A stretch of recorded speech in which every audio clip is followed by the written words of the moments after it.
kung lalamya-lamya ang mga players natin, no? Hindi tayo ubra dyan. Oh no!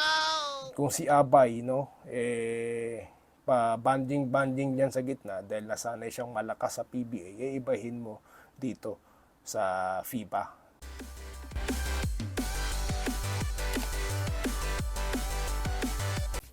Ayan, so welcome dito. Tayo nagbabalik sa Doy TV Sports.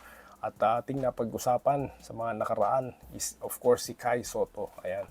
At yung itong mahiwagang Final 12 ng Gilas Pilipinas na inaabangan na.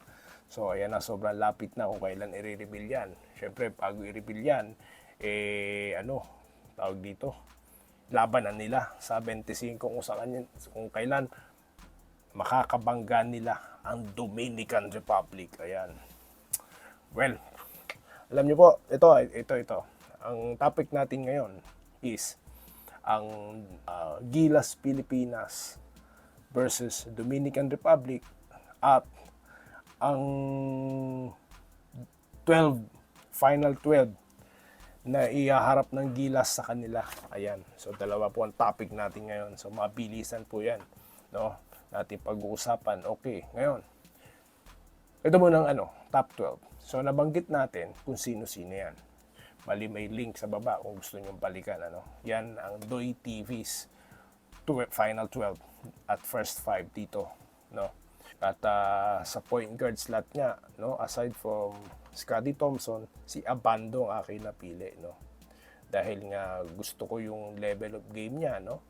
At yung yung pagdepensa niya. Dahil yan ang mga kailangan natin, mga pwersadong player, na talagang papalag sa gitna ng bakbakan. Dahil ang bakbakan na kanilang unang gagawin, or tatapatan, or lalabanan is Dominican Republic. Hindi po ito basta-basta ang kupunan. Dalawang NBA players ang kanilang makakabangga. Dahil napaulat nga, nasasali din dyan, or sasama itong si Lester Quiñones, ang two-way player ng Golden State Warriors. At of course, itong si Karl Anthony Towns. Ayan, so dito na papasok tayo sa pangalawang topic natin. O, diba? Ang bilis lang. Pangalawa na kagad. Dominican Republic. Pangalan pa lang, astig na. Yan ang kanilang makakalaban. Nakita nyo naman yung mga tune-up games nila, kung tune-up games yung mga yon or official games. Canada, tinalo nila. Alam niyo naman kung gaano ka-powerhouse din ang Canada. At ang laro sa international competition na matitindi po. Even NBA teams, or NBA selection, natatalo sa international competition dahil iba po ang level dyan. Lalo na yung height, naghahalo kasi dyan ang height at yung skills ng player. So kung lalamya-lamya ang mga players natin, hindi tayo ubra dyan. Oh no! Kung si Abay, pa-banding-banding diyan sa gitna dahil nasanay siyang malakas sa PBA, ibahin mo dito sa FIBA, no? Of course, hindi naman sila bago diyan. Pero dapat talaga makilos diyan, lalo na itong si Kai Soto dahil all eyes din sa kanya, no?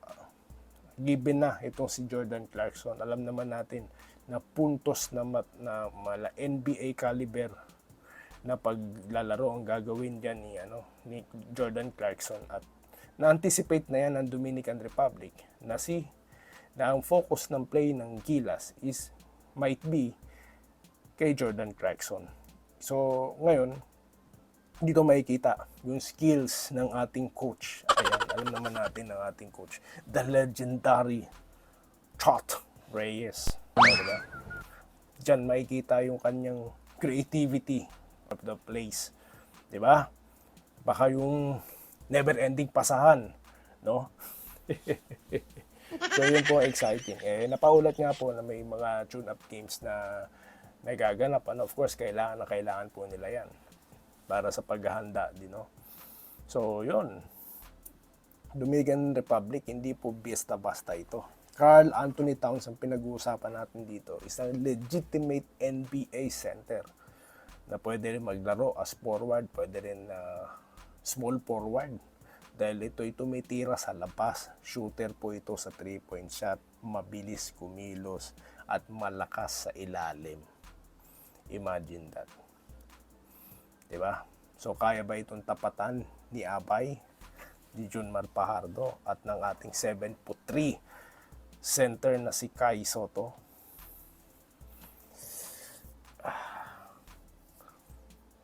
Exciting po, no? Wala lang sanang tambakang maganap dahil ito ay gaganapin dyan sa atin sa harap ng libu-libong fans, no? Wala sanang tambakang maganap.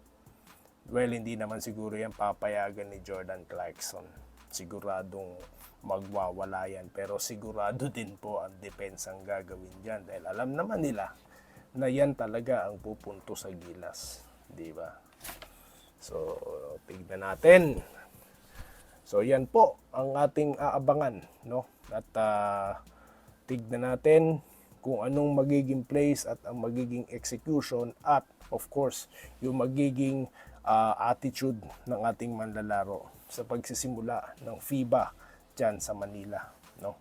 At marami pa po tayong pag-uusapan sa mga susunod na video content dito sa Doy TV Sports, at maraming salamat sa inyong panonood at magkita-kita tayong muli sa susunod na basketball update dyan po sa Gilas, Pilipinas about Kai Sotto dito pa rin sa ating channel. Maraming salamat sa inyong panonood. Salamat po sa panonood. Subscribe na para sa mga susunod na basketball at boxing videos.